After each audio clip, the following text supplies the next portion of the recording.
Even back in the 90s when we started off, it was much more of a niche market. It was, it was a learning process really at the start. I mean, I think I wrote my first script on the back of a few envelopes, not the way to go. I mean, even now we're still learning how to do things, we're developing all the time. So.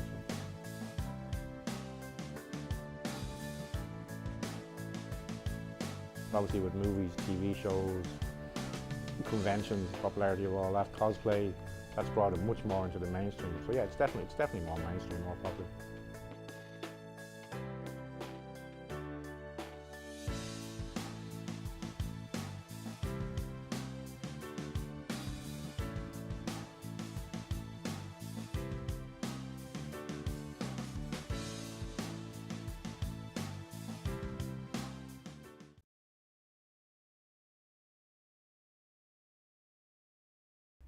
My name is Robert Curley and I publish comics through Atomic Diner.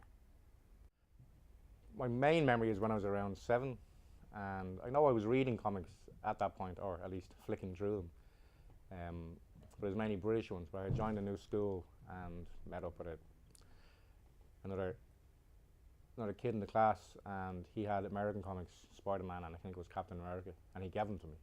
So I walked home that day reading them, and that was kind of my first introduction to the colourful world of American comics. So I haven't looked back since. Well, I own Subsidy Comics, which is something I've been doing for just over 20 years now.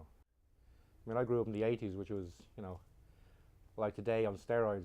There wasn't much jobs or anything else, so I spent a lot of my teenage years in a band with hopes of becoming famous, like a lot of kids did back then. That didn't work out, so I think it was around 92 I had opened a stall. My other love was, it was music and comics were my love, so I had opened a stall just at the back of Stephen's Green Shopping Centre in a market there. I remember the day that I found the market at the back of Stephen's Green Shopping Centre. I was given a flyer to this market, went around, had a look at it, and thought, wow, this could be a great little spot for a stall. And I guess it could have gone either way. It could have been music or comics, but my comic collection was much bigger, so I don't think I could have started up a business with 50 records, 50 albums. But I had a few thousand comics, so I was willing at the time to sacrifice those and set the business up. I guess comics made more sense as well, as I was more passionate about comics at that particular time. I guess I had noticed from being in Forbidden Planet that it was always busy, there was always queues, and there was no other option. Where at the time you had plenty of music stores, you had Virgin's, H&V, there was loads of independent music stores. So you would have just been a drop in the ocean with that. Whereas going with the comics, it was something new. Um, so that's the decision I made. It was an easy thing to start off with. I mean, I had my own collection. I think the rent on the premises was £60 a week for 4 days. So there wasn't a massive output to get going. If it didn't work, it wasn't you weren't going to be left on the street. It was open 4 days a week. So started selling comics there, and that went very well. There wasn't. I think at the time there was only Forbidden Planet, so people were looking for other options. And then we found the premises on Exchequer Street about a year and a half later, and it just went from strength to strength really. Like I say, back then there wasn't that much on offer comic wise, so we were something new to offer people, and we got the comics in weekly, which was something that except for Forbidden Planet there was nowhere else doing that. And then we moved to the unit on Exchequer Street where we've been for almost 20 years, and moved to the bigger store on Dame Street now. But I suppose the progression is more to do with how the industry has changed. When we started off, it was very niche, and it's built over the years. It was predominantly mainstream superhero comics when we started, but in the last decade, you've slowly seen other genres coming through: horror, fantasy, science fiction, which is very prominent in Image Comics at the moment, who are doing a lot of that sort of stuff as opposed to the typical superhero books. And what's happening there is that's appealing to a much broader audience. So you haven't just got young males in their 20s, which was primarily would have been the main people buying them. Everybody buying them now because they're going beyond that superhero genre, which is great because at the end of the day, it's storytelling. It's just a particular medium for storytelling. I think there probably is less opportunities now for people to start off than there was 20 years ago. Um, we're still at a period then where we're, coming out of the 80s, where we were kind of still in the old Ireland, where New Ireland's a different place, much more business orientated place. Um, so yeah, I mean, good luck to anybody who gets it up off the ground at this stage. You meet people from all walks of life. I mean, there's everyone from 5-year-old kids to 70-year-old men, women, doctors, scientists, students. I mean, there's everybody. There's no particular type of person except people who love to read and love stories.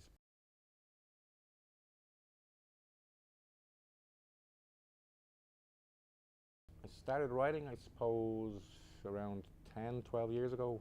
Freak Show, which was a comic set in New York in the 1950s. I have a big love of Americana from that time, and you know, 1950s America. I was fascinated with things like McCarthyism and this idea in American culture, especially at the time, of a very innocent, pure society, but really underneath there was a lot of dark stuff going on. So obviously, growing up, as we all have with American media, I thought it'd be an interesting thing to kind of turn the camera around and look at America as it was shown to us through the TV and movie screens, and that's what Freak Show basically is. It's based around a kind of a dysfunctional family. Jack, who's an ex cop who's homosexual, which wouldn't have been that easy to be back then. Susan, who's an ex has been actress who had an affair or a relationship with Jack before he was willing to admit to himself that he was gay. You have James, who is a black character and who's a ghost, which is meant to reflect the whole place of black people in society then, i.e., you know, he wasn't very much seen. He's, a ghost in the background. Miles, who's a rich beatnik type character who's a friend with James. And you have Susan, who's a Russian immigrant who's full of innocence and wonder about American culture at the time. But as the story goes on, she gets a bit more hardened when she realizes that reality is quite different to the fiction. Throughout the story, they meet different villains who, as opposed to being villains, are more misunderstood kind of characters. Like you have the director, which is this character here, who again is a Russian immigrant who moved to America maybe 10 years previous to the story and is not very happy with the real world that he finds in America. At the time, some of our customers were Stephen Mooney and Stephen Thompson, who were in Ballyfermot Animation College. So I talked to them about coming on board and doing the art for it, which they did.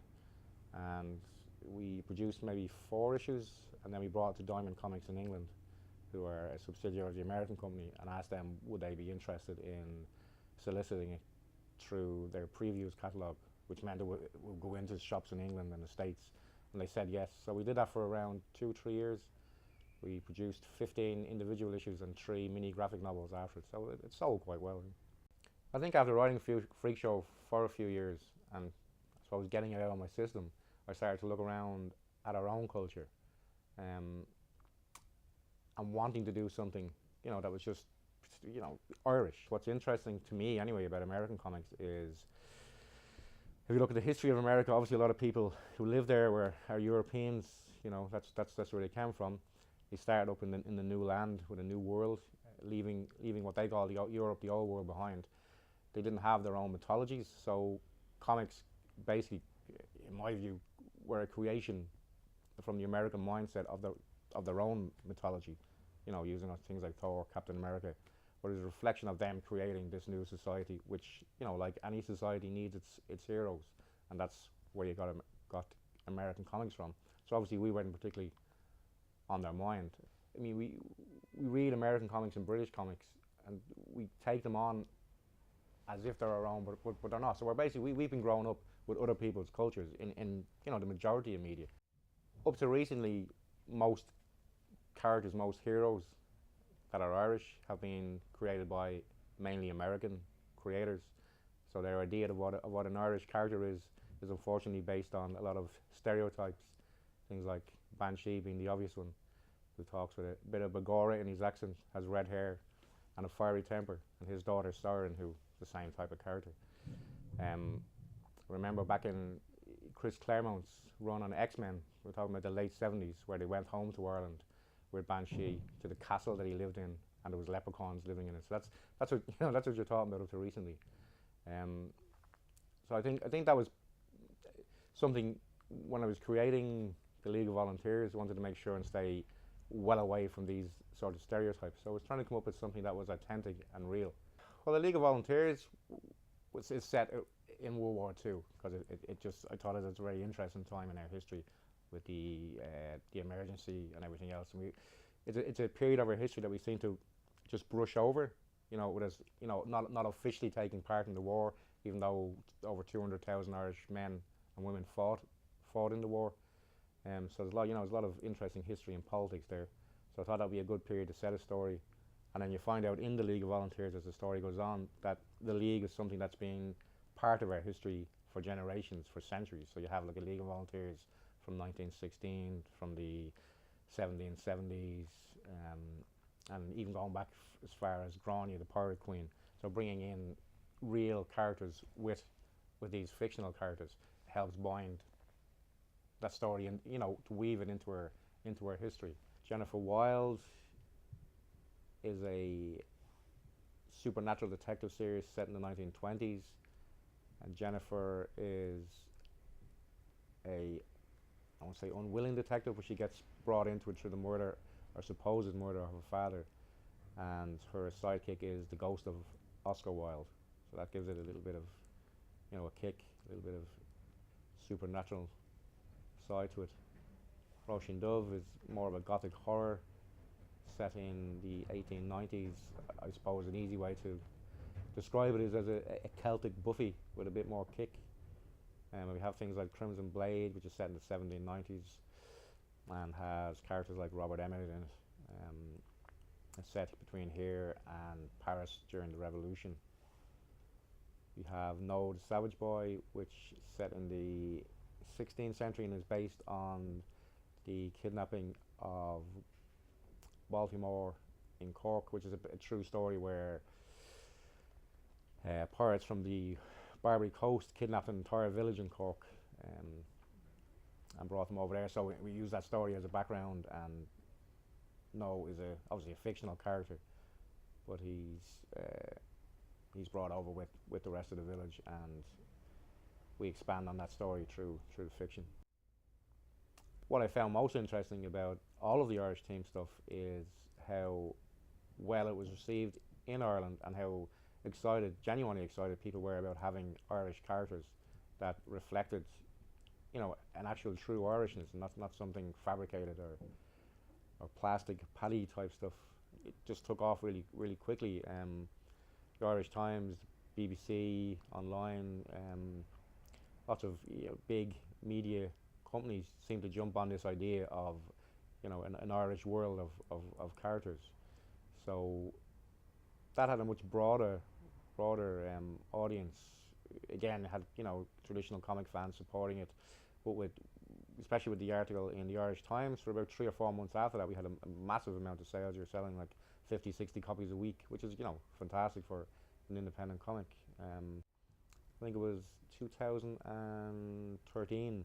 League of Volunteers was voted in the Irish Times as the 5th best thing about Ireland that year. So, it did kind of peak above just being a cult comic for a while, and then again with Jennifer Wilde and the League of Volunteers, we got nominated and won plenty of awards. We were both nominated in 2013 for Best European Comics in the prestigious Eagle Awards in Britain. So, and then Jennifer Wilde recently was nominated, shortlisted, along with stuff like Saga in the British Fantasy Awards. So yeah, they have been quite popular.